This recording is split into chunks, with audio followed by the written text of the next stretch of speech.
namanya adalah fiqh sunnah ya, karena beliau boleh dibilang dalam buku ini tidak bermatang begitu, akan tetapi pandangan fikih beliau adalah fikih praktis. Manakala di situ ada dalil yang terdiri dari ataupun yang berasal dari Quran dan Sunnah, maka cukup beliau jadikan sebagai sebuah sandaran ataupun patokan dalam mengistimbat ataupun menunjukkan sebuah hukum ya, meskipun beliau tidak menafikan dan sangat menghormati adanya pandangan-pandangan ulama mazhab. Bahkan dalam beberapa permasalahan beliau tetap menyebutkan perbedaan yang ada dalam ulama-ulama mazhab ya. Baik hadirin sekalian, kita sampai pada pembahasan kaifiyatus shalah, yaitu tentang tata cara sholat ya. Mungkin pembahasan ini cukup sering dan sangat familiar bagi kita. Dalam buku ini disebutkan ada 2 hadis saja yang disebutkan ya, atau 3 hadis. 2 hadis tentang tata cara sholat. Hadis yang pertama terkait tentang gerakan sholat, dan hadis yang kedua tentang bacaan sholat ya, tentang bacaan sholat. Baik, kemudian dari hadis itu beliau memisahkan mana yang wajib di dalam gerakan sholat itu dan mana yang sunnah ya.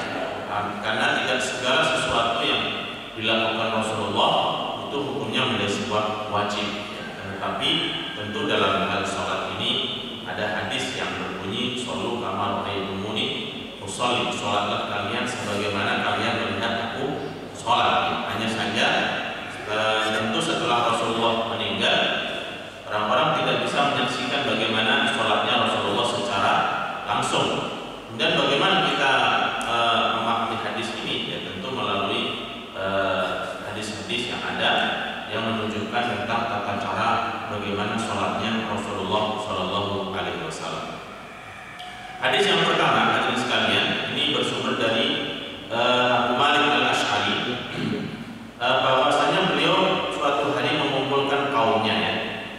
Kemudian mengatakan, ya masyarul Asy'ari, wahai kaum Asy'ari, maksudnya orang dari kabilah Asy'ari, istami'u wa ashbi'u nisa'akum, ya berhimpunlah kalian dan kumpulkanlah wanita-wanita kalian, maksudnya istri-istri kalian, wa abna'akum dan anak-anak kalian, wa 'allimuhum sholatan nabi allati kana yusalli lana bil Madinah, maka aku akan mengajarkan kepada kalian tentang sholat Nabi sallallahu alaihi wasallam, bagaimana beliau dahulu sholat di Madinah.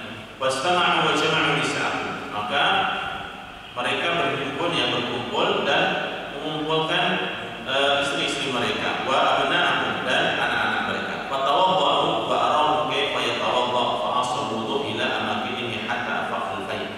Maka beliau pun pertama kali mencontohkan tentang tata cara wudu, ya. Wa kasara adillu qama fa'adan. Kemudian ini sepertinya memulai dari sholat zuhur ya, sampai kemudian bayang-bayang itu ya lengser ke arah barat dan kemudian diadzankan. Fasafar rijal fi adna shaf. Maka kemudian para laki-laki yang dewasa ini berkumpul ataupun berbaris di shaf yang paling terdepan, yang paling dekat dengan imam. Wasafal wildan khalfahu. Kemudian anak-anak berbaris di belakang mereka. Berarti kalau boleh kita pahami di sini, urutan baris itu adalah dimulai dari laki-laki dewasa, kemudian disusul dengan anak-anak. Wasafan nisa khalfal wildan. Kemudian para wanita, ya ibu-ibu wanita berbaris di belakang anak-anak. Tsumma aqamas shalah. Kemudian ada seorang yang mengumandangkan iqamat shalah. Fataqaddama farafa'a yadayhi faqabbar. Maka kemudian dimulailah dengan mengangkat kedua tangannya dan bertakbir. Faqara'a al-Fatihatul Kitab wa surati yusbiha. Kemudian membaca Fatihatul Kitab, yaitu Al-Fatihah, dan surat yang mudah ataupun yang ringan. Ya. Tentu dalam hadis ini tidak dijelaskan secara detail tentang sunnah-sunnahnya ya. Langsung disebutkan dengan membaca Al-Fatihah. Maksudnya kemungkinan ini adalah yang dibacakan secara jahar ataupun secara keras. Tsumma kabbara faraka'a, kemudian bertakbir dan rukuk. Faqala kabbara farafa'a ra'sahu, kemudian bertakbir dan mengangkat kepalanya. Tsumma kabbara fasajada, kemudian bertakbir dan bersujudnya. Ini disebutkan secara aghlabiyah ataupun umumnya. Artinya dari sujud dari rukuk pun juga disebutkan dengan kata-kata kabar, bertakbir. Ya, yang umum di sekalian hadirin sekalian bahwasanya dari rukuk ke bangun yang kebangkit dari rukuk itu adalah i'tidal dengan mengucapkan sami Allahu liman hamidah. Tsumma kabbara fanhadha qa'iman, kemudian bertakbir dan tegak berdiri. Fakana takbiruhu fi awal raka'atin sitta takbirat, jumlah takbir pada rakaat pertama sebanyak 6 kali. Wa kabbara hina qama ila raka'atis tsaniyah, begitu juga bertakbir pada rakaat yang kedua. Falamma qada sholatahu, maka kemudian ketika beliau selesai sholat, aqbala ila qaumihi biwajhihi, beliau menghadap ke arah kaumnya dan mengatakan, ihfadhu takbir, hafalkanlah takbirku, wa ta'allamu ruku'i wa sujudi, dan ikutilah atau belajarlah dari tata cara rukuk dan sujud. Fa innaha sholatu Rasulillah allati kana yusalli lana kada sa'ah minan nahar, itulah sholat yang pernah dilakukan Rasulullah sallallahu alaihi wasallam ketika di waktu siang. Tsumma inna Rasulillah sallallahu alaihi wasallam lama qada sholatahu aqbala ila nasi biwajhihi, kemudian Rasulullah ketika selesai sholat beliau menghadap kepada orang-orang dan mengatakan, ya ayuhan nas isma'u wa'qilu, dengarkanlah dan fahamilah. Wa'lamu anna lillahi azza wa jalla ibadan laysu bi anbiya'i wala syuhada, sesungguhnya Allah Subhanahu wa taala mempunyai hamba-hamba yang mana mereka itu bukan para nabi, bukan orang-orang yang mati syahid. Yughbituhumul anbiya wa syuhada ala majalisihim wa qaribuhum min Allah, akan tetapi mereka duduk bersama para nabi dan para syuhada di satu majelis yang dekat dengan Allah Subhanahu wa taala. Wa ja'a rajulun minal a'rab, maka datanglah seorang laki-laki dari al-a'rab, yang badui, min qasyatin nas, dari tengah-tengah manusia. Wa alwa biyadihi ila Nabi sallallahu alaihi wasallam faqala, kemudian beliau mendekatkan tangannya kepada Rasulullah sallallahu alaihi wasallam dan mengatakan, ya Nabi Allah, nasun minan nas laisu bi anbiya wala syuhada, wahai Nabi Allah, mereka bukan nabi dan bukan orang yang mati syahid, akan tetapi mereka itu duduk bersama mereka dan dekat dengan Allah Subhanahu wa taala. In anatahum lana fa surra wajh Nabi sallallahu alaihi wasallam li su'alil a'rabi, maka orang Arab Badui ini mengatakan, coba sebutkan ciri-ciri mereka. Maka Rasulullah melihatkan dari wajahnya itu sangat bahagia dengan pertanyaan seorang Arab Badui. Faqala Rasulullah sallallahu alaihi wasallam, yang dimaksud mereka itu adalah nasun min afiya'in nas wa nawazi'il qabail, lam tusalli bainahum arhamun mutaqarribah tahabu billah wa tasafu, yad'u Allahu lahum yawmal qiyamah manabir min nurin wa yajlisu ma'alaina. Mereka itu adalah orang-orang yang mereka saling mengasihi, yang berdekatan, saling mencintai karena Allah Subhanahu wa taala, dan mereka ketika sholat untuk meluruskan ataupun merapatkan shafnya, Allah Subhanahu wa taala akan meletakkan mereka di dalam ataupun di mimbar yang terbuat dari cahaya, dan mereka akan didudukkan bersama para nabi dan orang-orang yang mati syahid. Wa yaj'al wujuhahum nuran, maka Allah akan menjadikan wajah mereka itu bercahaya. Wa thiyabahum nuran, dan baju-baju mereka juga bercahaya. Yamsi'un nas yawmal qiyamah wa la yafza'un wa hum awliya'ullah alladziina la khaufun 'alaihim wa la hum yahzanun. Mereka itu membuat orang-orang lain itu terkagum, dan mereka itu tidak terkagum dengan dirinya, dan mereka itu adalah wali-wali Allah, orang-orang yang dekat dengan Allah Subhanahu wa taala, yang tidak ada rasa takut kepada manusia dan mereka tidak bersedih. Hadirin kaum muslimin yang dirahmati Allah Subhanahu wa taala, ini adalah secara singkat tentang praktek salat Rasulullah sallallahu alaihi wasallam. Kemudian hadis yang kedua, ja'a ila Nabi sallallahu alaihi wasallam yusalli farada alaihi salam wa qala,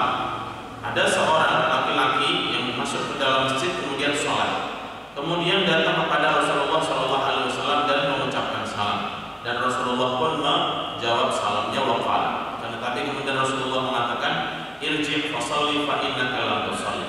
Ulangilah salatmu karena sesungguhnya engkau belum salat. Faraja. Kemudian laki-laki ini kembali mengulang salatnya sampai 3 kali. Fa'ala dzalika 3 marat.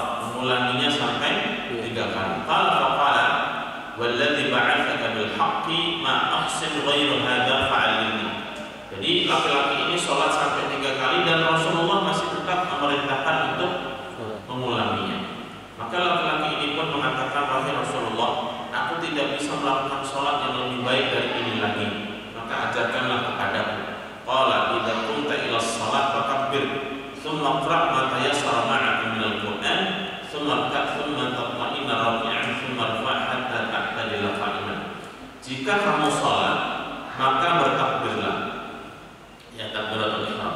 Kemudian bacalah apa yang mudah bagimu dari Al-Quran, dan kemudian rukuklah sampai tumaknina. Kemudian bangkitlah dari rukuk sampai benar-benar berdiri lurus. Thumma usjud hatta tatma'inna sajidan. Kemudian menujulah ke sujud sampai tumaknina dalam sujud. Thumma rfa' hatta tatma'inna jalisan. Kemudian duduklah di antara 2 sujud itu sampai benar-benar tumakninah dalam duduk. Masjud hatta tatma'inna sajidan. Kemudian sujud lagi sampai tumakninah. Tsumma fa'al dzalika fi sholatika kulliha. Kemudian lakukanlah itu dalam semua rakaat salat. Kemungkinan hadirin sekalian, seorang laki-laki yang salat ini dan diperintahkan oleh Rasulullah SAW karena tidak tumakninah di dalam sholatnya ataupun sholatnya itu terlalu cepat ya. Artinya hadis yang pertama tadi itu menyebutkan tentang gerakan sholat, namun tidak disebutkan tentang berapa panjang dalam setiap gerakannya. Dalam hadis yang kedua ini lebih dipertegas lagi bahwasanya dalam setiap gerakan itu harus tumakninah. Tumakninah itu adalah tenang secara bahasa. Namun secara fikih hadirin sekalian, kapankah seseorang itu dianggap tumakninah di dalam sholatnya? Maksudnya ketika rukuk itu kapan dianggap tumakninah, dan ketika sujud atau i'tidal kapan dikategorikan sebagai tumakninah? Para ulama menjelaskan standar minimal seseorang itu dianggap tumakninah adalah 1 bacaan di dalam gerakan. Manakala dalam rukuk itu sunnahnya bacaan adalah Subhana rabbiyal azim ataupun Subhana rabbiyal azim wa bihamdi, ataupun bacaan yang lain Subhanaka Allahumma rabbana wa bihamdika Allahumma ighfirli ya. Maka seseorang dianggap tumakninah adalah manakala dia cukup membaca 1 kali.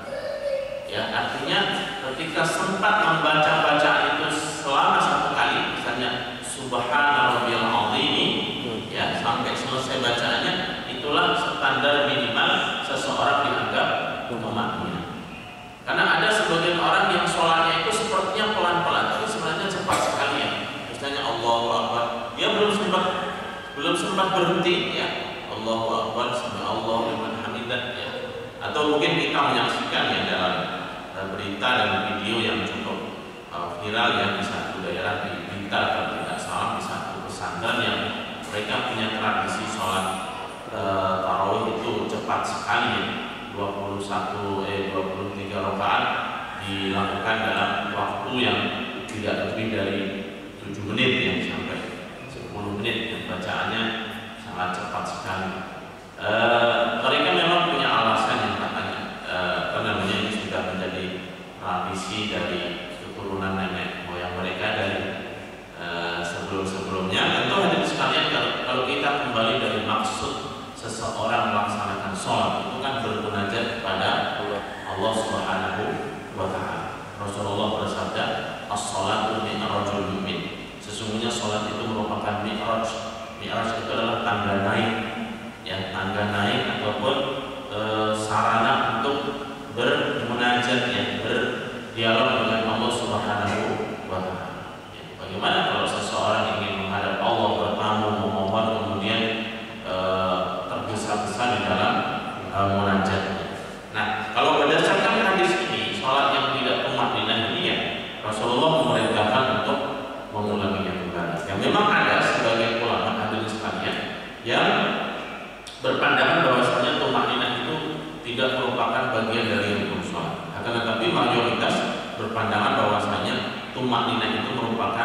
bagian dari rukun sholat.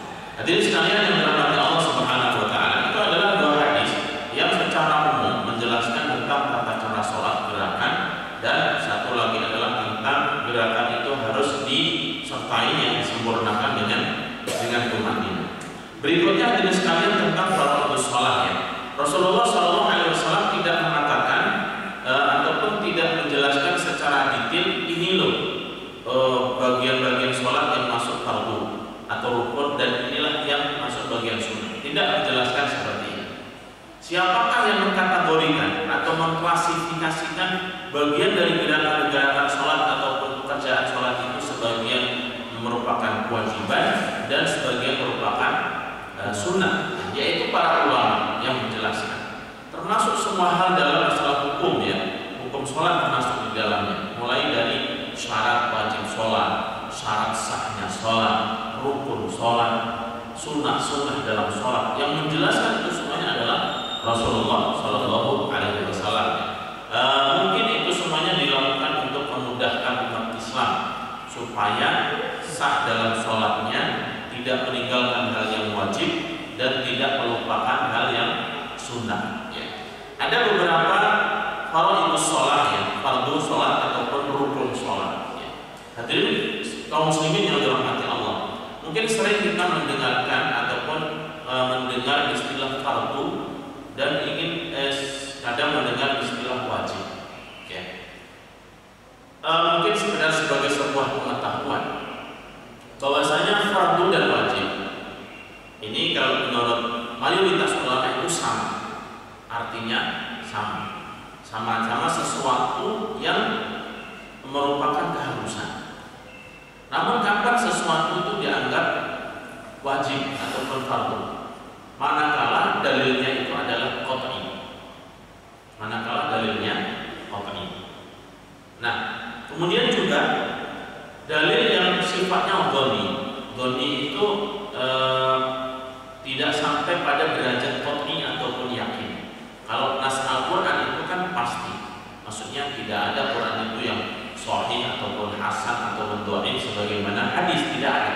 Tapi kalau hadis ini ada yang sahih ya, kalau dari sisi periwayatannya ada hadis mutawatir, ada hadis ahad, kemudian dari sisi sanadnya, kedudukannya itu antara diterima dan tidak, itu ada hadis sahih, ada hadis hasan, dan ada hadis dhaif. Kemudian sahih pun juga dibagi menjadi sahih li dzatihi dan sahih li ghairihi, hasan pun juga demikian. Kemudian hadis dhaif juga ada beragam macamnya. Nah, hukum-hukum yang dilandasi dengan dalil dhoni ini sebagian ulama mengatakan sebagai wajib. Yang lain ataupun yang didasari dengan dalil yang qat'i itu disebut dengan fardu. Ini yang membedakan ini adalah khususnya dalam mazhab Hanafiyah. Ya. Dan antara fardu dan wajib ini yang didasari dengan hukum ataupun dalil qat'i, maka seseorang yang mengingkarinya itu bisa mengeluarkan dari Islam. Misalnya tentang perintah sholat. Perintah sholat itu dalilnya qat'i ataupun pasti. Ya. Tidak ada yang berbeda pandangan di sini. Dalam Al-Quran wa aqimus sholat wa atuz zakat. Itu dalil yang qat'i. Orang yang menentang kewajiban, yang mana dalilnya itu qat'i, maka dia bisa dihukumi kafir dan keluar dari Islam. Akan tetapi ada satu kewajiban yang menurut sebagian ulama dan dalilnya itu dhoni, maka ini adalah tempat di mana permasalahan para ulama berbeda pandangan. Contohnya, hadirin sekalian, contohnya menyembelih hewan kurban bagi orang yang mampu. Rasulullah SAW bersabda, "Maka adalah musa'atan, walam yudhi, wala yaqrabanna musallana hada."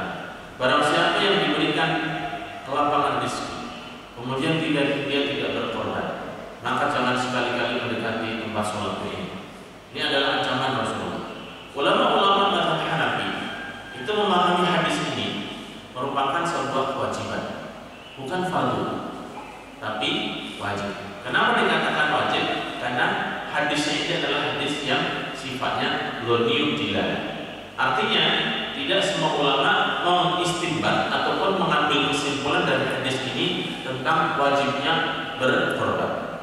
Ya, oleh karena itu istilah fardu dan wajib ini berbeda dalam mazhab Hanafiyah, namun sama kedudukannya adalah mayoritas atau jumhur ulama. Nah, di sini hadirin sekalian ada fardhus shalah, yaitu hal-hal yang fardu di dalam salat. Lis-shalat bi faraid wa arkan mutarakabin haqiqatuha. Salat itu mempunyai kewajiban-kewajiban dan juga rukun yang dengannya itu akan terwujudlah hakikat salat. Antara rukun dengan wajibnya hadirin sekalian, para ulama menjelaskan jika rukun itu ditinggalkan maka batal salatnya. Kalau yang wajib itu ditinggalkan maka tidak sampai batal, akan tetapi bisa diganti.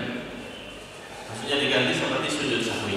Karena kedudukan wajib di sini tidak semua ulama sepakat, maksudnya tidak semuanya berpandangan itu adalah wajib seperti halnya tadi. Contoh menyembelih hewan korban, tidak semua ulama berpandangan itu adalah wajib. Begitu juga dalam gerakan-gerakan sholat itu ada satu gerakan di mana sebagian mengatakan sebagai sebuah wajib, namun yang lain adalah tidak wajib. Contohnya, contohnya dalam sholat itu tahiyat awal. Tahiyat awal itu kebanyakan ulama yang dalam mazhab Syafi'i dan Malik dan Hanafiyah bahwasanya tahiyat awal itu adalah sunnah. Adapun dalam mazhab Hambali itu wajib. Konsekuensinya hadirin sekalian, konsekuensinya adalah kalau dalam mazhab Syafi'i ketika seseorang lupa tahiyat awal, misalnya rakaat kedua yang semestinya dia itu adalah duduk, kemudian dia bangkit dan berdirinya itu sudah berdiri tegak lurus, ya, sudah masuk rakaat yang ketiga, kemudian dia ingat bahwasanya tadi seharusnya dia semestinya dia tahiyat awal, maka dia tidak boleh kembali, tidak boleh duduk lagi. Kenapa? Karena dia sudah memasuki sesuatu yang rukun, sementara tahiyat awal itu hukumnya sunnah, sehingga hal yang wajib ini tidak boleh dikalahkan dengan hal yang sunnah. Ini terkait kedudukan tahiyat awal. Namun dalam mazhab tadi, karena tasyahud awal itu adalah merupakan hal yang wajib, maka ketika dia sudah berdiri selama belum membaca Al-Fatihah, ya, maka dia boleh duduk kembali untuk melakukan tasyahud awal. Hadirin sekalian yang dirahmati Allah Subhanahu wa taala, berikut ini adalah beberapa hal yang rukun yang di dalam salat. Idza takhalafa fardun minha la tahaqqaq wa la yu'tadu bihi syar'an. Barang siapa yang meninggalkan salah satu dari hal yang fardhu atau rukun salat ini, maka salatnya tidak sah. Yang pertama adalah niat, yaitu niat. Niatnya hadirin sekalian, dalilnya itu adalah umumnya firman Allah, wa ma umiru illa liya'budullaha mukhlishina lahu din. Tidaklah mereka itu diperintahkan melainkan untuk menyembah Allah dengan mengikhlaskan, ya, karena agama. Artinya seseorang ketika hendak sholat itu harus benar-benar berniat dalam hatinya sholatnya itu untuk lillahi ta'ala. Jangan sampai ada motivasi lain sedikit pun, karena kalau ada motivasi lain itu bisa mengurangi nilai sholat atau bahkan bisa membatalkan, tidak sah sholat. Jadi pertama kali, dan itu merupakan bahasanya itu sebagai starting point, ya. Maksudnya titik pertama seseorang itu memasuki sholat itu dalam takbiratul ihram, niatnya. Ihram itu artinya adalah memulai dengan niat. Dan itu adalah waktu yang membatasi seseorang untuk berniat sholat, ya.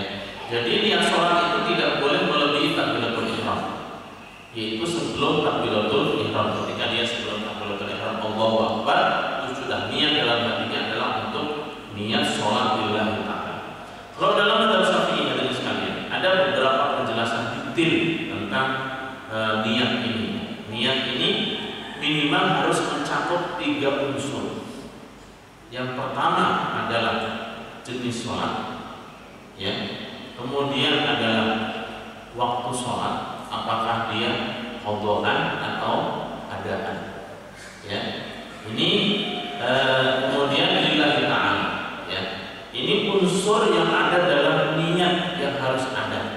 Kalau Imam Syafi'i menjelaskannya, Imam Syafi'i menjelaskannya seperti itu.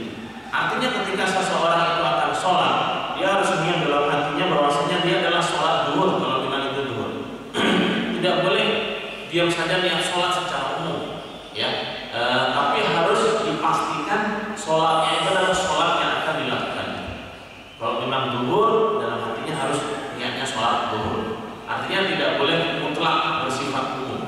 Ya, ini dalam mazhab Syafi'i didetailkan semacam itu. Makanya ketika kalau kita membaca dalam buku-buku Syafi'iyah yang lafaz itu diungkapkan dalam tulisan, maka bunyinya adalah usolli fardhu dhuhri arba'an raka'atin mustaqbilal qiblati adaan ataupun qadaan lillah. Jadi sholatnya, kemudian jumlah rakaatnya, dan kemudian adaan atau qadaan. Adaan itu adalah dilakukan pada waktunya, kalau qadaan itu dilakukan di luar waktu. Ya. Namun niat ini cukup di dalam hati sebenarnya hadirin sekalian, karena al-aslu niat itu fil qalbi. Ya.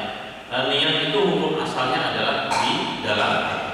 Seseorang yang melafazkan niat, kemudian hatinya itu tidak benar-benar berazam, maka niatnya itu belum sah. Kebalikannya, kalau hatinya itu sudah berazam, meskipun tidak dilafazkan, maka niatnya sudah sah. Ya. Namun memang terkait tentang talaqut niat ini hadirin sekalian, dalam mazhab Syafi'i dianggap mustahab. Mustahab itu ya mungkin mendekati sunnah gitu ya. Sunnah dalam arti karena dia menguatkan niat dalam hati. Tapi sebagai ulama yang lain itu dianggap sebagai bid'ah karena tidak ada contoh dalilnya. Rasulullah tidak mengajarkan. Alasan dalam mazhab Syafi'i hadirin sekalian ya, tentu dalilnya ya, para ulama itu tidak berpendapat dengan hawa nafsunya. Artinya mereka berpendapat pun juga ada argumentasi. Di antara argumentasi tentang melafalkan niat ini hadirin sekalian adalah niat ketika haji. Dalam niat haji, dalam seseorang menjalankan haji itu niatnya dilafalkan. Ketika seseorang ihram itu ada dua. Ihram makani ya, dengan ihram zamani ya, niqat makani dan zamani. Disitulah batas seseorang melakukan niat haji ataupun umrah. Apabila dia melewati batas tempat itu, dia harus kembali. Kalau tidak, dia harus membayar dam. Misalnya bagi penduduk Madinah ketika mau berangkat umrah ataupun haji, tempat dia untuk niat itu adalah di Dzul Khalifah ataupun Bir Amir. Disitulah batas dia mengucapkan ataupun meniatkan haji. Niatnya bagaimana? Labbaik Allahumma hajjah. Ya Allah, aku datang memenuhi panggilanmu untuk berhaji, ataupun labbaik Allahumma umratan. Pernah suatu hari Rasulullah ketika berangkat haji ya, bersama para sahabat, beliau mendengarkan ada seorang laki-laki yang ketika berniat haji ini mengatakan labbaik Allahumma hajjan an syukurma. Disebut dengan hadis syukur. Ya Allah, aku datang memenuhi panggilanmu untuk haji atas nama syukurma. Rasulullah pun mendengar itu dan bertanya, man syukurma? Siapa itu syukurma? Laki-laki ini mengatakan, huwa akhi ya Rasulullah. Dia adalah saudara. Kemudian Rasulullah bertanya, hal hajjat ma'an nafsika? Apakah kamu sudah haji untuk dirimu sendiri? Laki-laki ini mengatakan, la ya Rasulullah, belum ya Rasulullah. Maka Rasulullah mengatakan, hujja an nafsika summa an akhika. Berhajilah untuk dirimu sendiri, baru kemudian untuk saudara. Nah, hadis ini dalam niat haji itu dilafalkan dengan sekali. Karena kalau tidak dilafalkan, ya Rasulullah pasti tidak mendengar, ya, tidak mendengarkan. Sehingga Rasulullah kemudian menegurnya dan meluruskan sahabat yang salah dalam niat ini. Maksudnya bukan salah dalam arti tidak boleh haji untuk orang lain, bukan. Akan tetapi syarat seseorang itu untuk bisa menghajikan orang lain adalah dia sendiri sudah berhaji. Ini syarat badal haji ya, badal haji. Ini ini terkait dengan niatnya, hadirin sekalian. Tapi bahwasanya pangkal ataupun tempat niat itu adalah di dalam hati ya. Rasulullah SAW bersabda, "Innamal a'malu binniyat wa innamal likulli imri'in ma nawa." Ini hadis yang cukup panjang. Sesungguhnya setiap amal perbuatan itu bergantung pada niat, dan setiap orang itu akan mendapatkan pahala balasan dari Allah sesuai dengan yang diniatkan. Niat ini sangat penting hadirin sekalian, dan menjadi tonggak sah dan tidaknya satu perbuatan. Mungkin kita sering mendengar hadis tentang 3 orang yang ahli ibadah, namun dia masuk neraka sekali. Yang pertama adalah orang yang ahli baca Quran, yang kedua adalah orang yang ahli sedekah, yang ketiga adalah orang yang mati di medan perang. Ketika 3 kelompok orang ini, 3 golongan orang ini akan dimasukkan neraka oleh Allah Subhanahu Wa Taala, mereka protes pada Allah. Ya Allah, kenapa Engkau masukkan aku dalam neraka? Sementara dulu aku membaca Quran adalah untukmu. Qara'tul Quran li ajlika ya Allah. Ya Rabb, baiklah. Maka Allah mengatakan, kadzabta, kamu dusta. Qara'tul Quran li yuqal annaka qari wa qad qila. Sungguh kau dulu membaca Al-Quran supaya dibilang sebagai ahli qiraah, dan itu sudah kau dapatkan. Dunia itu sudah didapatkan. Ujiannya, predikat apa semuanya itu sudah didapatkan. Maka kamu sudah tidak mengharapkan apa-apa dari Allah Subhanahu. Begitu juga orang yang bersedekah, masukkan neraka, kemudian dia protes dan mengatakan dia bersedekah untuk Allah, dan Allah mengatakan kamu dusta. Kamu bersedekah supaya dibilang sebagai orang yang dermawan, dan seterusnya. Itu orang yang mati di medan perang, niatnya adalah supaya dibilang sebagai pahlawan. Hadirin sekalian, memang dalam ibadah-ibadah ini ada beberapa yang memang tidak bisa kita sembunyikan, dan bahkan juga boleh dinampakkan. Termasuk sedekah itu boleh seseorang itu menampakkan sedekah, kemudian juga diumumkan boleh. Tetapi tetap seseorang harus menjaga niatnya, harus tetap menjaga niatnya. Ya, sebagaimana firman Allah Subhanahu Wa Taala, "Matsalul ladzina yunfiquna amwalahum fi sabilillahi kamathali habbatin anbatat sab'a sanabila fi kulli sunbulatin mi'atu habbatin wallahu yudha'ifu liman yasha' wallahu wasi'un 'alim." Wallahu wasi'un 'alim. Kemudian ayat berikutnya, "In tubdus shadaqati fa ni'mahi wa in tukhfuha fa huwa khairul lakum." Jika engkau menampakkan sedekah kalian, itu baik bagi kalian, dan jika engkau menyembunyikan, itu juga lebih baik bagi kalian. Jadi sekalian, para ulama menafsirkan ayat ini adalah seseorang yang menampakkan sedekahnya ini dengan niat supaya memberikan keteladanan bagi orang lain, supaya orang lain melakukan hal yang sama dan tidak menentang. Dengan tentu niat awalnya adalah billahi ta'ala. Ya, ayat yang menyebutkan hal itu. Dan tentu banyak sahabat-sahabat yang bersedekah, berinfak dengan jumlah yang luar biasa, dan sampai saat ini riwayat tentang sedekah itu kita baca. Artinya apa yang mereka lakukan itu disaksikan oleh banyak orang, tapi tidak merusak ataupun mengurangi niat mereka. Ya, jadi dalam semua ibadah dari sekalian itu niat merupakan pangkal yang pertama. Ini jangan sampai salah, karena kalau sudah dari awal itu salah, semuanya akan batal. Sholat itu kalau dari awal sudah salah, maka semuanya akan batal. Tapi kalau salahnya itu di tengah, itu bisa diperbaiki. Tapi kalau sudah dari awal, maka batal dari awal. Ya misalnya di awal dia sudah lillahi ta'ala sholat, kemudian di tengah jalan, ya di tengah-tengah sholat itu terdengar ataupun ada orang yang tiba-tiba sholat di sampingnya, dan orang yang dia hormati dan sebagainya, sehingga dia sholatnya dikhusyukkan. Ya. Atau mungkin misalnya dia jadi imam yang tadinya dia mau sholat membaca qul saja, karena datang orang yang ayatnya dipanjangkan bisa. Ini ada sesuatu yang merusak di dalam niat.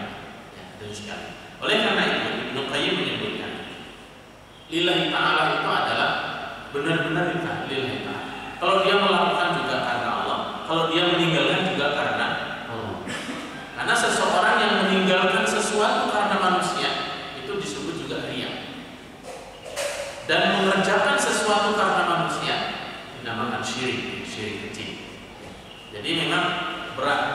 ikhlas ini cukup berat sekali, sampai para sahabat itu mengatakan, sebagian sahabat mengatakan seandainya aku diperintahkan untuk berbuat ikhlas itu sungguh lebih berat dibandingkan untuk menggaruk gunung Uhud sampai habis. Ini sebagai sebuah ungkapan hiperbola, sebagai ungkapan mubalaghah dalam bahasa Arab itu, bagaimana sulitnya seseorang itu untuk menjalankan satu perbuatan yang ibadah benar-benar ikhlas lillahi ta'ala. Oleh karena itu hadirin sekalian, selesai sholat itu kita diperintahkan untuk istighfar.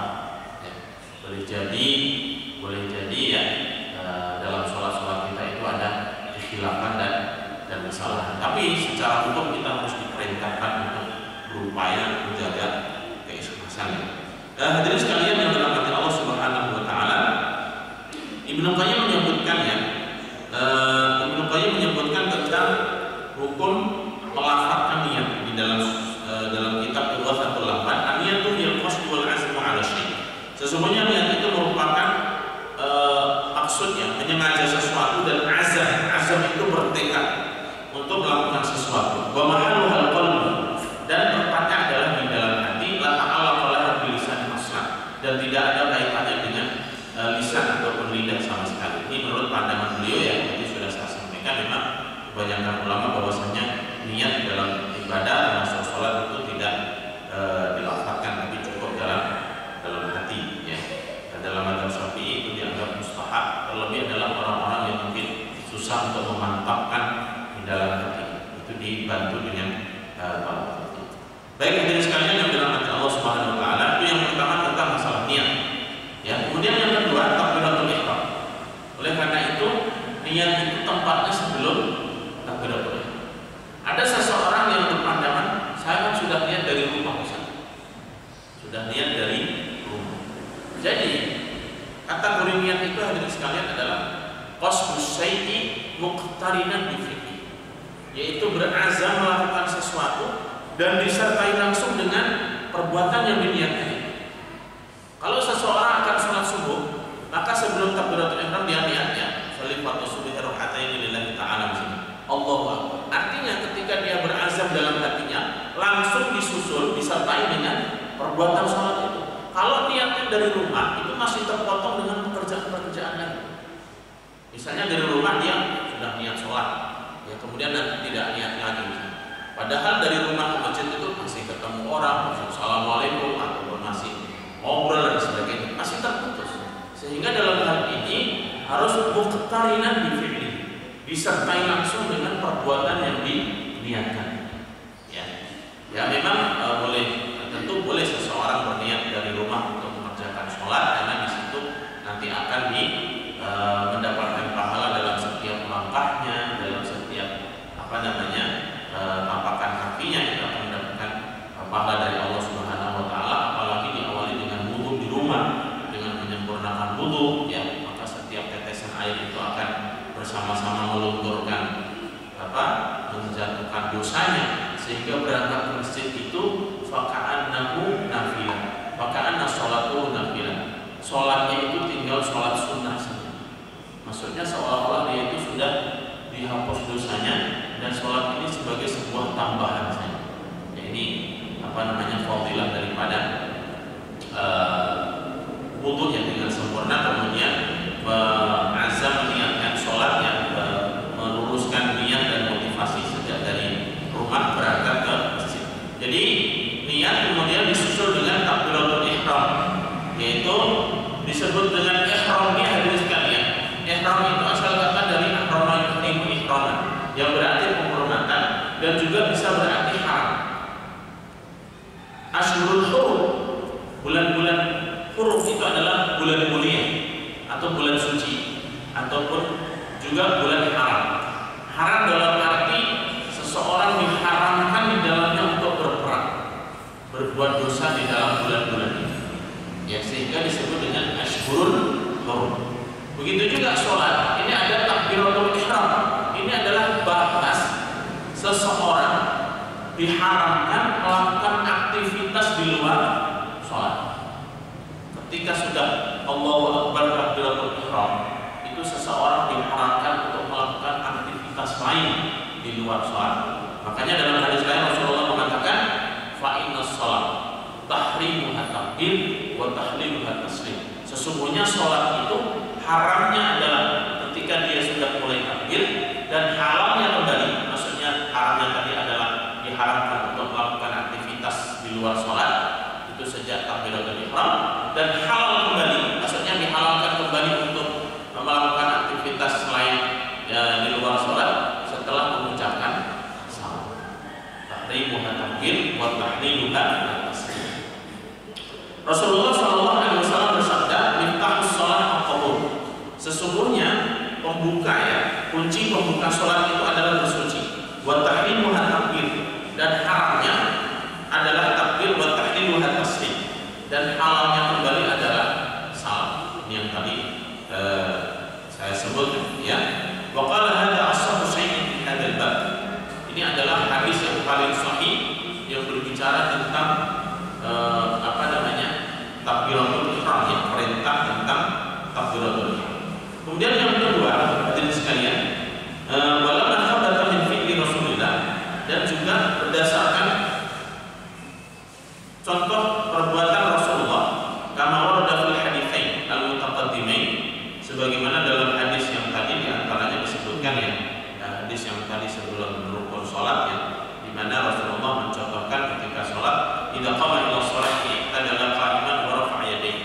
Ketika Rasulullah salat itu berdiri tegak lurus, kemudian takbiratul ihram wa rafa'a yadayhi, dan mengangkat kedua tangannya, kama qala Allahu akbar, dan kemudian mengucapkan Allahu akbar.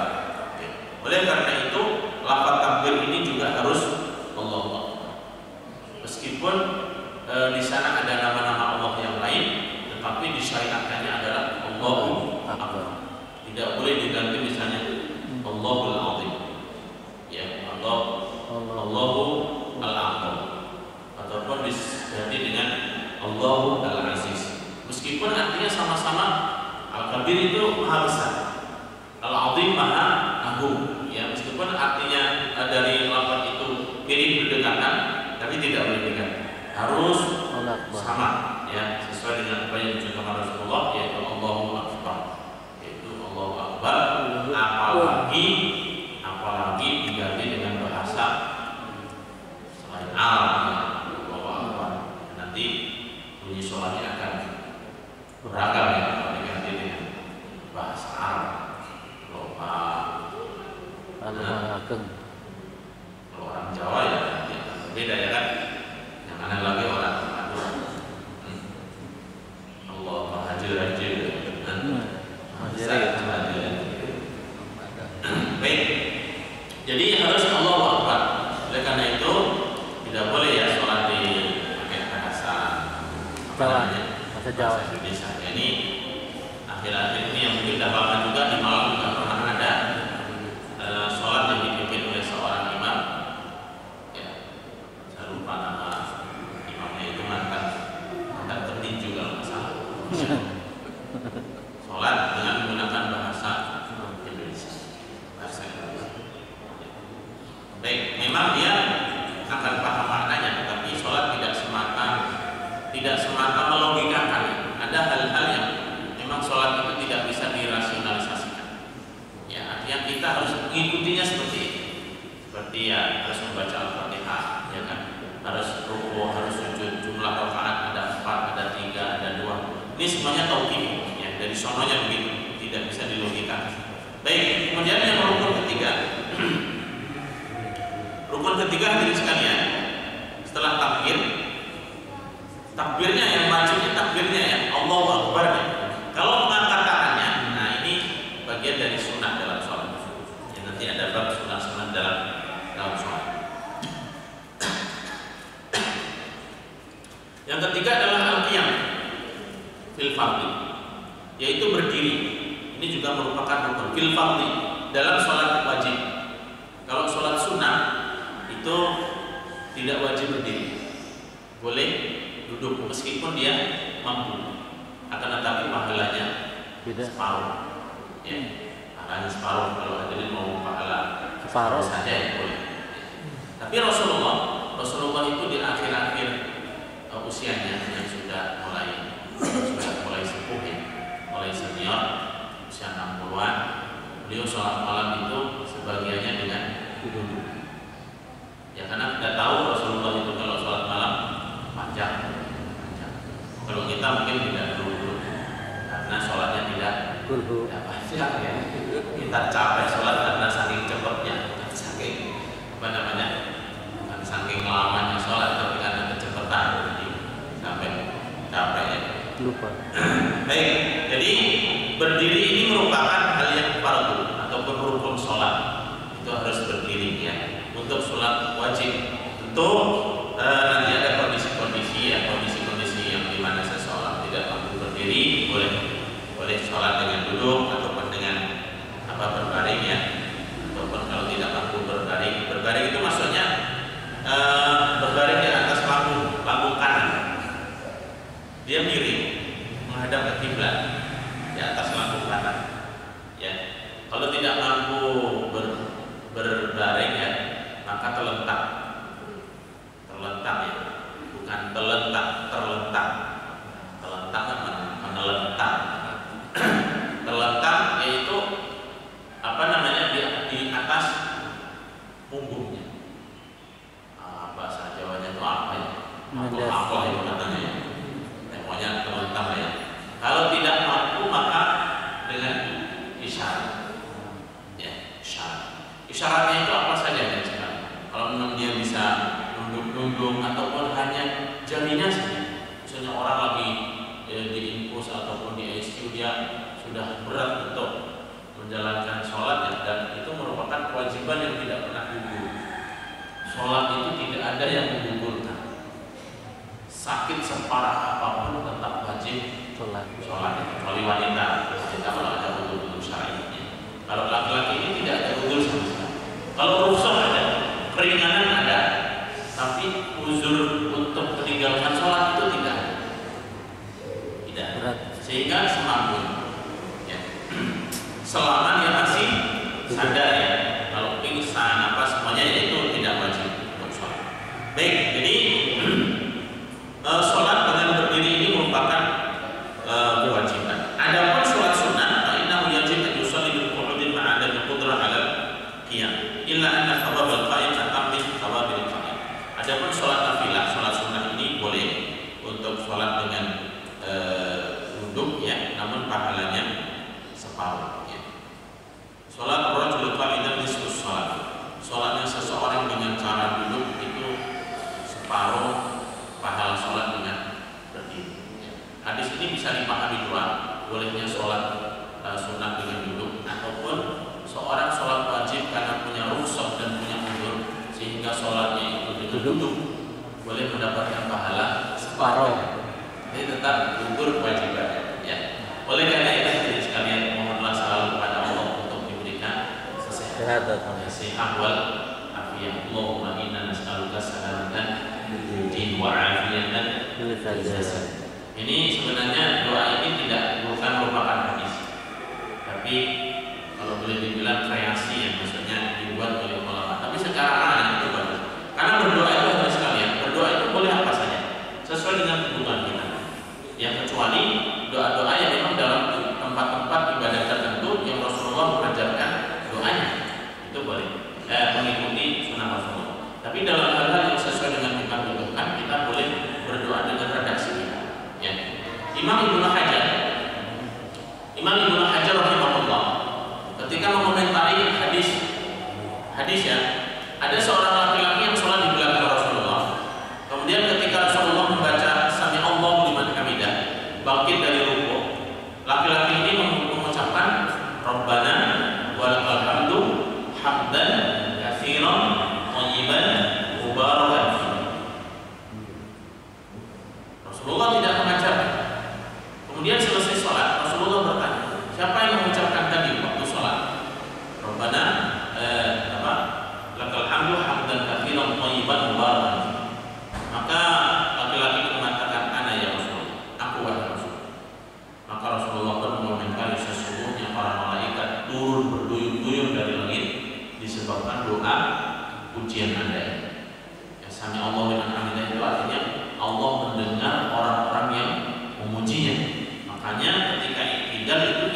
memuji Allah. Rabbana lakal hamdu hamdan katsiran thayyiban mubarakan fihi, ataupun Rabbana lakal hamdu mil as-samawati wa mil al-ardi wa mil ma syi'ta min syai'in ba'du. Boleh mil a dan boleh mil u. Ini kalau yang tahu bahasa Arab itu tidak masalah. Ya, Rabbana lakal hamdu mil as-samawati wa mil al-ardi wa mil ma syi'ta min syai'in ba'du. Segala puji bagi Allah yang seluas memenuhi bumi, memenuhi langit, dan memenuhi kedua-duanya, dan memenuhi segala yang dikehendaki Allah Subhanahu wa taala. Dan masih ada panjang lagi, ya. Rabbana lakal hamdu min as-samawati wa min al-ardi wa min ma syi'ta min syai'in ba'du. Ahlul thana'i wal majdi ahaqqu ma qala al-'abdu wa kulluna laka 'abdun la mani'a lima a'tayta wa la mu'tiya lima mana'ta wa la yanfa'u dzal jaddi minal jaddi. Dan doa-doa dalam tidak itu baik, ya. Maka ketika Rasulullah mengatakan seperti itu, artinya membenarkan apa yang dibaca oleh sahabat ini. Ibnu Hajar kemudian membuat satu bab dalam syarah Sahih Bukhari, itu mengatakan bab jawazul ihdad dzikri malam yukhalif syariah. Bolehnya seseorang untuk membuat satu zikir selama tidak bertentangan dengan syariat. Ini disebutkan oleh Ibnu Hajar ketika mengomentari hadis ini, ya, mengomentari hadis ini, selama zikir itu tidak bertentangan dengan syariat Islam ataupun apa yang diajarkan oleh Rasulullah SAW. Yang namanya bertentangan itu, hadirin sekalian, Rasulullah mengatakan lakukan, kita melanggar, itu namanya bertentangan. Rasulullah mengatakan jangan, kita melakukan, itu namanya bertentangan. Oleh karena itu, hadirin sekalian, termasuk zikir-zikir dalam sholat, ya, memang akbolnya, ya, kita mengikuti apa yang dibaca oleh Rasulullah itu lebih utama. Zikir setelah sholat ini diantaranya adalah istighfar. Bentuk istighfarnya itu seperti apa? Astagfirullah, astagfirullah, astagfirullah. Dalam setelah sholat itu Rasulullah membaca istighfarnya itu saja. Bagaimana dengan astagfirullahaladzim alladzi la ilaha illa huwal hayyul qayyum wa atubu ilaih. Ini ada dalam hadis riwayat Tirmidzi. Rasulullah SAW bersabda, "Man qala astaghfirullahaladzim," dalam riwayat lain astaghfirullahalladzi, astaghfirullahaladzim alladzi la ilaha illa huwal hayyul qayyum wa atubu ilaih, ghufira lahu min dhanbihi wa in kana firaran min as-sayfi. Barang siapa yang beristighfar tadi, astagfirullahaladzim alladzi la ilaha illa huwal hayyul qayyum wa atubu ilaih, maka akan diampuni dosa-dosanya meskipun dia lari dari medan perang. Kita tahu, hadirin sekalian, lari dari medan perang itu merupakan bagian dari salah satu dosa besar. Hadis ini, hadirin sekalian, hadis ini itu sifatnya umum. Kapan diucapkan? Di mana saja. Di mana saja. Oleh karena itu, sebagian ulama berpandangan, seandainya seseorang membaca astagfirullahaladzim selesai sholat, maka tidak bertentangan dengan hadis yang Rasulullah membaca istighfar astagfirullah, astagfirullah, astagfirullah. Karena ada hadis yang sifatnya umum tadi. Hanya saja memang ulama menjelaskan kalau kita membaca seperti apa yang dibaca oleh Rasulullah, yaitu lebih afdal. Jadi ini sifatnya adalah tentang afdaliyah. Oleh karena itu, ada pun membaca astagfirullahaladzim alladzi la ilaha illa huwal hayyul qayyum, itu bisa di mana saja, termasuk setelah sholat, ya, dengan umumnya hadis itu. Namun sekali lagi, ketika seseorang berzikir dengan apa yang dicontohkan Rasulullah, tentu lebih utama, ya. Baik, jadi sekalian yang dirahmati Allah Subhanahu wa taala, mungkin sampai dulu ya, ataupun terakhir, yang keempat, ya, rukun yang keempat setelah berdiri, yaitu qiraatul Fatihah fi kulli raka'atin, membaca Al-Fatihah dalam setiap rakaat. Membaca Al-Fatihah dalam setiap rakaat ini merupakan rukun dalam sholat. Rasulullah bersabda, "La sholata liman lam yaqra' bi Fatihatil kitab." Tidak sah sholat seseorang yang tidak membaca Fatihatul Kitab, yaitu surat Al-Fatihah. Nah, ini hadis ini sifatnya memang umum, ya, sifatnya umum. Nanti ada hadis-hadis yang secara lebih khusus berbicara tentang masalah orang yang sholat dalam keadaan berjamaah.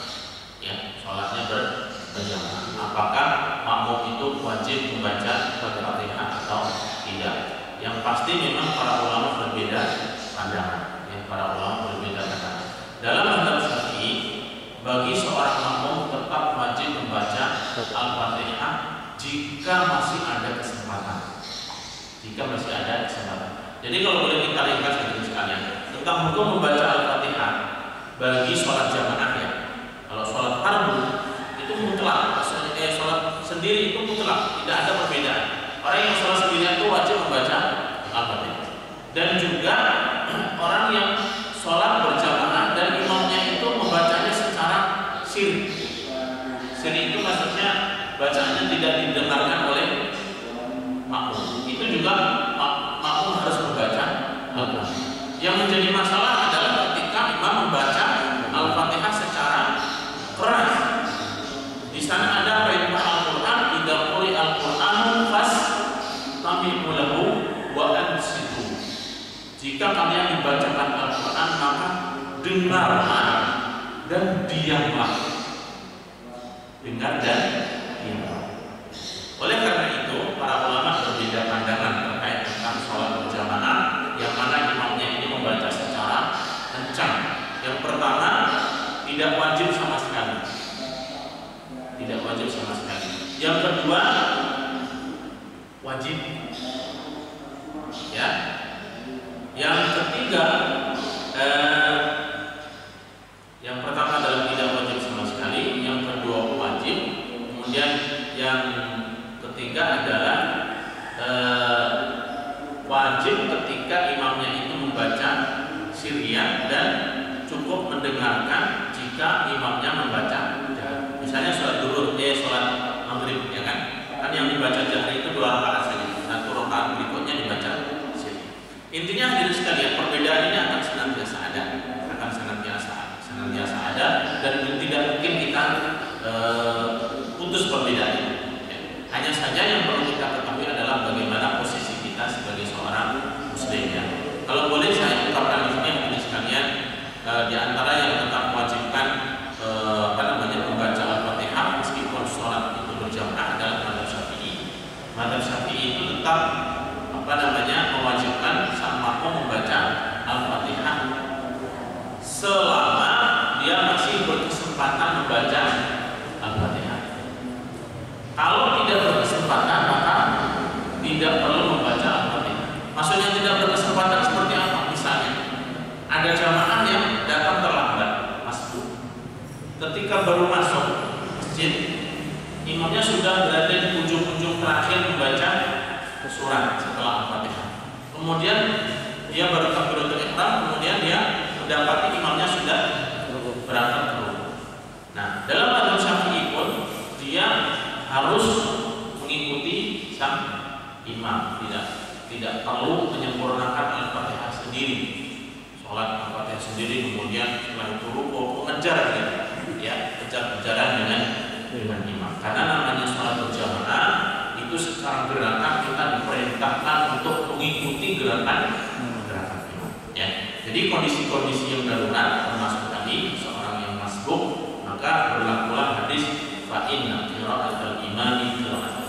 Sesungguhnya bacaan imam itu adalah bacaan bagi makmumnya. Mungkin secara detail ya pembahasan lebih jauh lagi kita cukupkan sekian dari sekalian tentang hukum sholat. Yang pertama niat, yang kedua takbiratul ihram, ketiga berdiri, yang keempat adalah membaca. Qul qouli hadza astaghfirullahaladzim sallallahu alaihi Muhammadin wa ala alihi washabbihi wasallam. Alhamdulillah, Bapak Ibu sekalian, ini materi yang sangat penting sekali.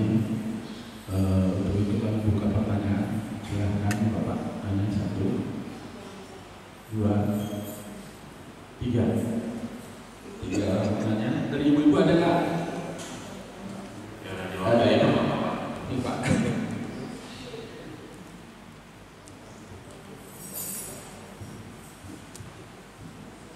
Assalamualaikum warahmatullahi wabarakatuh. Waalaikumsalam. Dari kajian ini ada beberapa pertanyaan dari saya. Pertama, mengenai tadi dijelaskan rukun berdiri itu wajib bagi sholat wajib. Nah, kita sering melihat jamaah sini itu jadi kita mungkin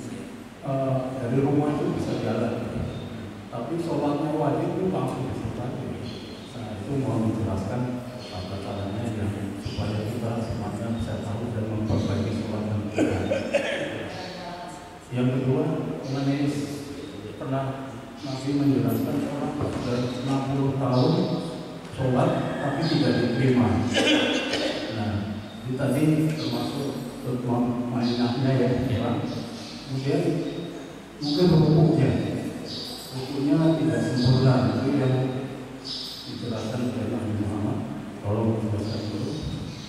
Yang ketiga, wudhu. Tadi jelaskan wudhu dan kaitannya dengan pengajian tadi malam ini sebagai restoran. Wudhu itu kita kan wudhunya pasti di kamar mandi. Padahal di kamar mandi itu tidak boleh kita berpikir ya, karena itu tempatnya setan. Sebaiknya bagaimana? Niatnya itu dari luar kamar mandi atau bagaimana? Saya kira itu aja. Terima kasih. Assalamualaikum warahmatullahi wabarakatuh. Waalaikumsalam. Ya, tidak lupa ya Pak. Ya, langsung ya. Nah, yang pertama tentang sholat yang tadi salah satu rukunnya adalah berdiri. Ini tidak ada perbedaan kalangan ulama bahwasanya sholat itu memang harus berdiri bagi yang mampu, bagi yang mampu wajib berdiri. Nah, ada sebagian orang yang memang tidak mampu sholat secara berdiri, berdiri maka sholatnya duduk. Tapi kalau sholatnya masih mampu berdiri, maka sholatnya berdiri. Artinya ketidakmampuannya ini misalnya hanya dalam hal rukuk dan sujud. Ya misalnya orang masih mampu berdiri ya, sholat berdiri, kemudian berdiri dan rukuknya dia masih tetap bisa berdiri ya. Kemudian dia tidak bisa sujud ya, dia menggunakan kursi. Kemudian dalam hal sujud dia duduk, tidak ada masalah. Ya. Artinya dimulai dari semampunya, ya, dari semampunya. Kalau memang dia masih mampu berdiri dan kemudian ketika sujudnya tidak mampu menjalankannya, ya berarti semampunya. Ya, ini terkait tentang sholat berdiri. Kecuali kalau memang dia sebagai seorang makmum yang memang mungkin antara berjalan dan berdiri ini agak berbeda ya. Kalau berjalan ini kan bergerak ya, tapi kalau berdirinya ada orang yang mungkin berdiri 1 menit saja itu bisa lemah ya, bisa lemah. Itu memang berbeda.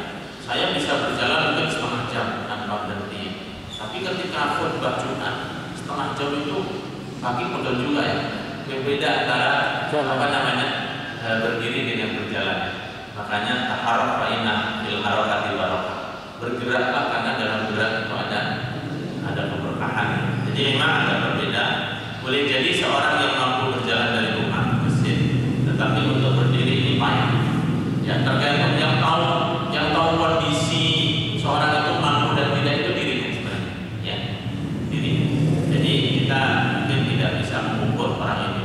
Ini orang mampu berjalan di rumah kenapa sholatnya kayak duduk? Boleh jadi tadi ya.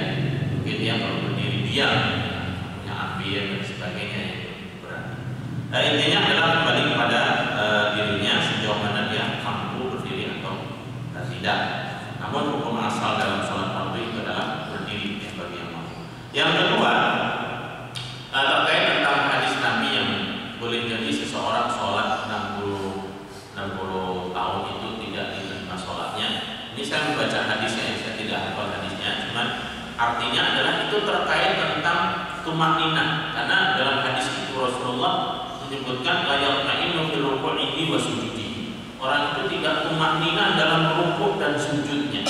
Ini sesuai dengan hadis lain di mana naha Rasulullah sallallahu alaihi wasallam an sholat mithlu naqlil ghurab. Rasulullah melarang seseorang melakukan sholat seperti seekor burung gagak yang mematuk. Maksudnya cepat sekali. Dan juga Rasulullah saya lupa nih bahasa Arabnya itu tentang tolak-toleknya apa itu sa'labah itu kayak berang-berang ya, berang-berang ataupun kayak kucing itu garangan ya. Maksudnya sholatnya itu tolak-tolek, tidak, makanya dia sholat itu diperintahkan untuk melihat ke arah tempat sujud ya. Rasulullah melarang seseorang sholatnya itu tolak-tolek ataupun melihat kaligrafi dan sebagainya. Jadi nanti tidak khusyuk, yaitu termasuk orang-orang yang sholatnya kecolongan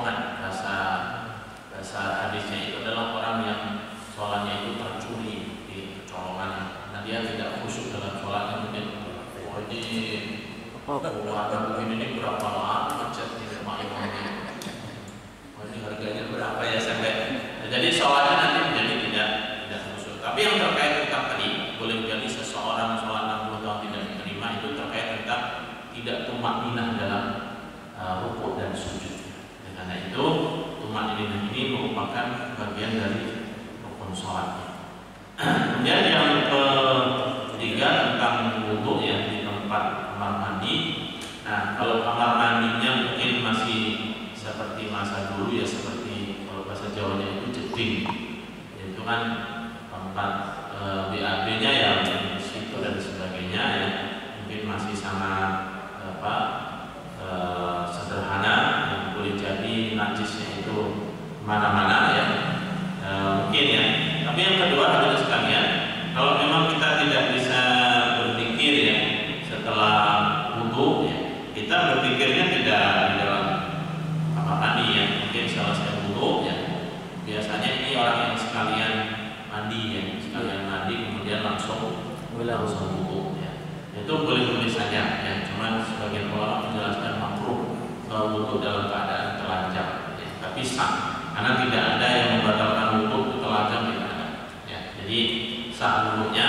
Kalau kita nanti mau berzikir ya, asyhadu an la ilaha illallah wa asyhadu anna muhammadar rasulullah, Allahumma ja'alni minal tawwabin wa ja'alni minal mutatahhirin, itu dibaca setelah dia keluar dari gedung teknis. Baik, yang lain masih ada? Silakan. Bisa di situ ya. Salam. Salam titik. Kalau kita niatnya sholat itu 1 rakaat, terus lupa sampai 2 rakaat, pasti nanti akan dilanjutkan sampai 3. Iya, lupa. Baik. Salam. Lupa ini memang kadang menjadi masalah.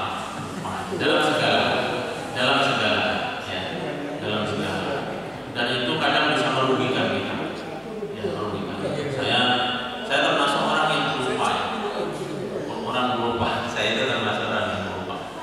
Barang apa itu banyak lupa. Yang lebih parah lagi itu pernah berangkat ke bandara, sudah nyampe bandara lupa paspornya. Itu balik lagi nyampe sana sudah berangkat pesawatnya. Jadi lupanya memang musibah besar. Namun hadirin sekalian, ini maha rahimnya Allah Subhanahu wa taala. Orang lupa ini tidak dihisab. Maksudnya tidak dihitung dosa. Dalam melakukan ibadah ketika seorang lupa itu tidak membatalkan ibadah dan dia diampuni kalau dia karena lupa. Rasulullah SAW bersabda, "Rufi'a an ummati al-khata'u wan nisyanu wa ma ustukriha." Umatku itu akan diangkat dari dosa, maksudnya tidak dicatat perbuatannya itu ya, dan dimaafkan disebabkan karena 3 alasan. Yang pertama adalah khata', itu salah, maksudnya itu salah itu dalam arti tidak sengaja. Wan nisyan karena lupa. Wa ma ustukriha alaih, dan orang yang dipaksa. Orang dipaksa untuk melakukan sesuatu, dia secara tidak berdosa ya. Ini kasusnya kalau yang ekstrim itu adalah orang dipaksa untuk murtad, misalnya melafalkan kalimat-kalimat kufur ya, untuk mengakui misalnya ataupun keluar dari Islam dan sebagainya karena terpaksa, itu tidak mengapa melafalkan selama qalbuhu mutmainnun bil iman. Illa man ukriha, dalam firman Allah, illa man ukriha wa qalbuhu mutmainnun bil iman, kecuali orang-orang yang dipaksa namun hatinya tetap beriman pada Allah Subhanahu wa taala. Ini seperti kisahnya siapa? Bilal bin Rabah, Ammar bin Yasir dan seterusnya, yang mereka ketika mengadu ya Ammar bin Yasir itu disiksa dengan sedemikian rupa, kemudian mengadu Rasulullah ya diberikan keringanan. Nah, termasuk lupa ini boleh. Kalau Bapak misalnya lupa, bukan hanya witir saja, sholat fardu pun juga demikian. Misalnya sholat fardu subuh lupa sampai 3 rakaat. Ya namanya lupa ya. Lupa kan berarti tidak ingat. Ya. Sholat duhur lupa 5 rakaat. Namun sebagian ulama menjelaskan lupanya ini dibatasi. Lupanya dibatasi. Dibatasi berapa? Dibatasi jumlah rakaat. Misalnya Bapak sholat zuhur, terus 50 kita 2 apa 3 ya? Berarti kan harus diambil 3. Setelah tambah 1 masih ragu lagi. Tadi kayaknya 2, berarti ini yang ketiga misalnya. Maka boleh dimaafkan ketika lupanya itu sampai 4 rakaat. Ya sebagian ulama. Ya. Nah ini berlaku bukan hanya untuk witir saja, tapi juga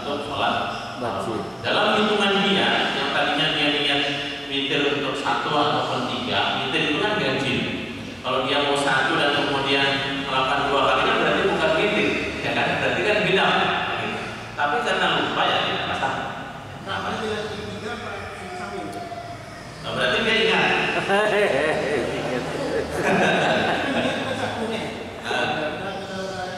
Yang kedua kita mau ingat, itu udah diri kan udah kedua tuh. Tambah satu lagi. Kalau itu berarti kan ingat ya.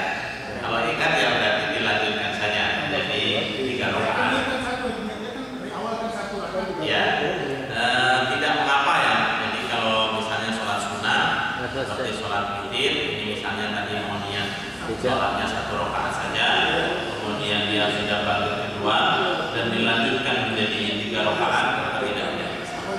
Karena sholat witir itu tidak dibatasi. Berbeda dengan sholat zuhur yang hanya 4 rakaat saja. Ya. Sholat maghrib yang hanya 3 rakaat saja. Kalau sholat maghrib tidak boleh. Misalnya lupa rakaat ketiga, ketika naik ke rakaat keempat dia ingat, ini yakin ini yang ketiga, dia harus kembali. Jangan tambahin menjadi 5 supaya sama-sama ganjilnya. Jadi kalau untuk sholat sunnah seperti witir itu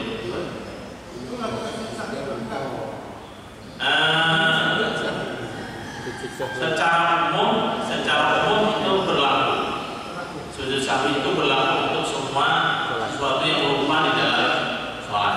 Tapi sejauh ini sih saya belum mendapati sujud sahwi dalam sholat sunnah, karena sama-sama sunnahnya. Ya, wallahu a'lam. Assalamualaikum warahmatullahi wabarakatuh. Tadi disebutkan bahwa tiap TSN itu menghapus dosa. Kemudian ya TSN itu masuk dosa. Bagaimana kalau seseorang yang wudu itu kemudian air minumnya diusap pakai handuk? Itu bagaimana? Terima kasih. Baik. Yang pertama ya, kalau berdasarkan hadis tadi memang ya anjurannya sih wudu bisa biar menetes sendiri gitu ya. Tapi tentu ini yang melihat kondisi seseorang ya. Ada orang-orang yang memang mungkin sudah usia senior ya kan. Kalau kena air lama itu malah menggigil, kedinginan ya. Sehingga harus segera dilap airnya. Tidak ada masalah daripada nanti yang kedinginan masuk angin malah terjadi sholat ya kan. Jadi malah lebih berat. Malah bisa menghalangi ataupun mengganggu hal yang bersifat wajib ya. Atau boleh jadi dengan dilap itu berarti dosanya juga cepat dilap, kan boleh jadi juga. Tapi bunyi hadis itu memang bersama tetesan air, bukan bersama lapan handuk ya, tapi bersama tetesan air. Oleh karena itu secara tersirat air wudhu itu biarlah menetes sendiri ya sampai tetesan air. Ya. Tapi kalau seandainya boleh dikiaskan bersama usapan handuk ya alhamdulillah ya kan. Artinya bagi mereka yang tidak kuat air kemudian segera dilap dan dosanya ikut hapus dengan lapan handuk ya alhamdulillah. Tapi tidak ada bunyi hadis yang begitu. Jadi cukup dengan mengatakan tadi bersama tetesan air. Dengan demikian seyogianya seseorang membiarkan air wudhu itu menetes dengan sendirinya ya. Tapi dalam kondisi tertentu tentu kita tidak menghalangi seseorang untuk mengelap air wudhu ya, tadi yang saya sampaikan. Allah cukup aja ya. Ada lagi? Satu aja. Ya, satu aja ya. Oh.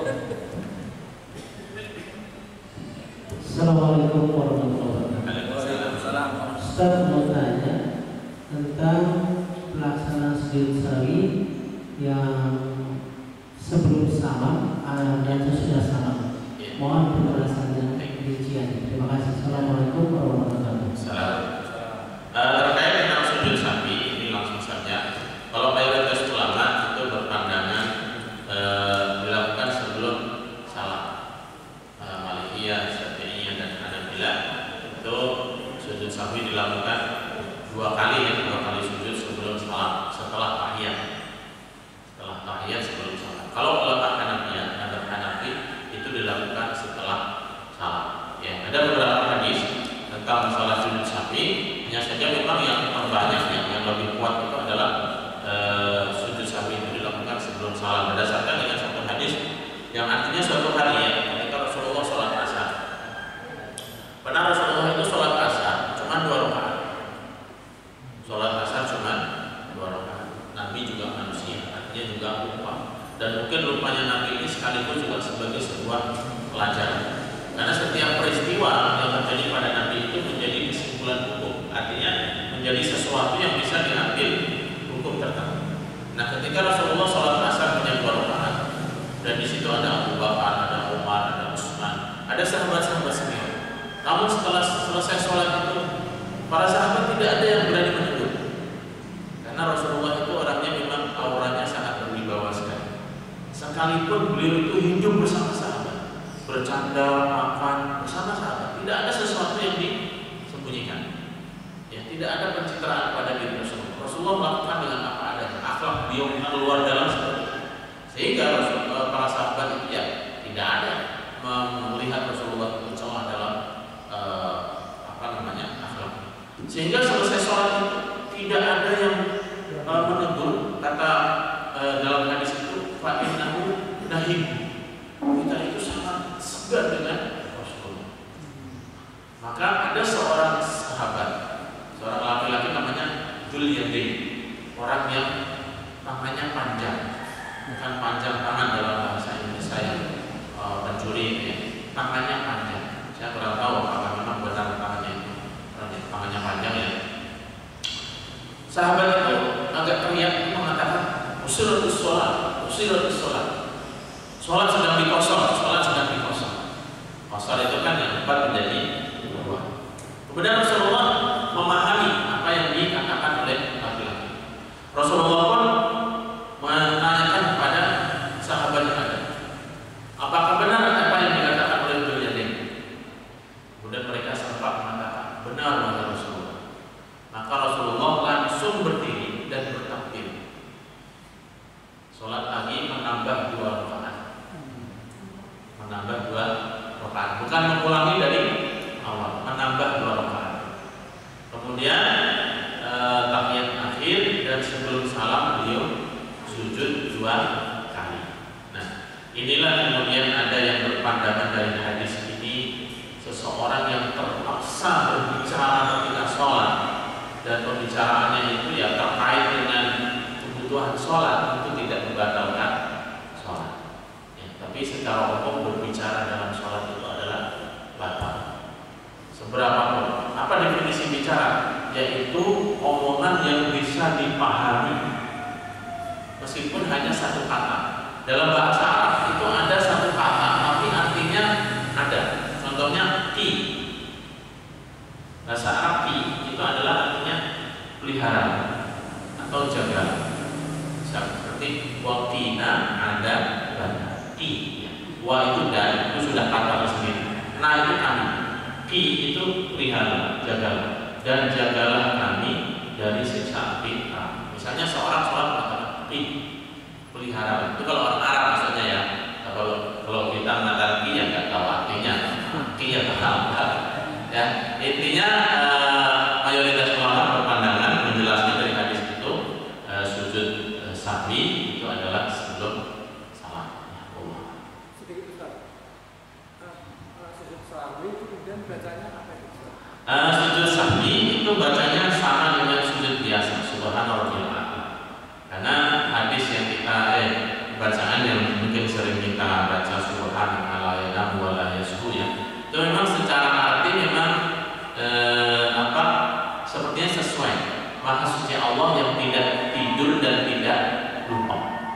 Tapi secara sandaran dalil doa itu tidak ada ya. Itu mungkin sebagai ulama yang menganjurkan bunyi doanya adalah subhanaka la ilaha wa la yasku.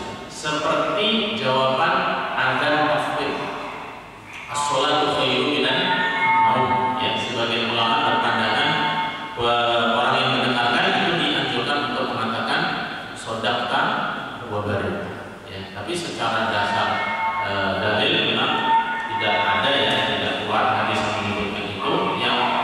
Yang betul adalah mengucapkan